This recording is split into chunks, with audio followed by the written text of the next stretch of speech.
এভাবে করে বাসায় তান্দুরি চিকেন তৈরি করলে এতটাই মজা হয় যে যাকে একবার তৈরি করে খাওয়াবেন বারবার রিকোয়েস্ট আসবে। আসসালামু আলাইকুম।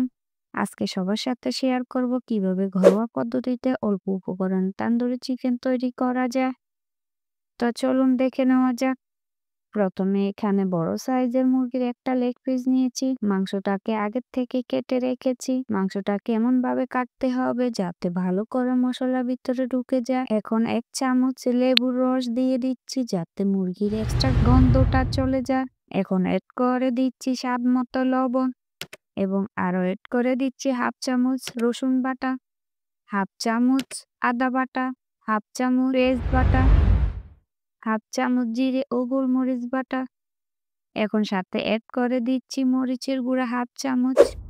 আপনি আপনার পরিমাণ মতো ঝাল বাড়িয়ে অথবা কমিয়ে নিবেন। এখন এড করে দিচ্ছি হাফ চামচ হলুদের গুঁড়া আর সুন্দর একটা কালার আসার জন্য কাশ্মীরি মরিচের গুঁড়া এড করে দিচ্ছি। আপনি চাইলে এখানে ফুড কালারও ব্যবহার করতে পারেন। এখন ভালো করে মিশিয়ে নেব সবগুলো উপকরণ। আমি এখানে লিকুইড দুধ ব্যবহার করব যেহেতু আমার বাসায় টক দই ছিল না। ভালো করে মেরিনেট করে রেখে দিব প্রায় 1 ঘন্টার মতো। 1 ঘন্টা পর চুলায় একটি পাতিল বসিয়ে সামান্য পরিমাণ তেল দেব। তেল গরম হওয়ার পর পাতিলে মেরিনেট করে রাখা মাংসটা দিয়ে দিচ্ছি। এখানে চুলার আঁচ কিন্তু লো হিটে রাখতে হবে, তা না হলে পুড়ে যাবে। এখন 2 মিনিটের জন্য রেখে দেব। 2 মিনিট পর উল্টিয়ে নেব। এই যে দেখেন কি সুন্দর একটা কালার এসেছে। এখন আবারও 2 মিনিটের জন্য রেখে দেব। 2 মিনিট পর আবারও উল্টিয়ে নেব।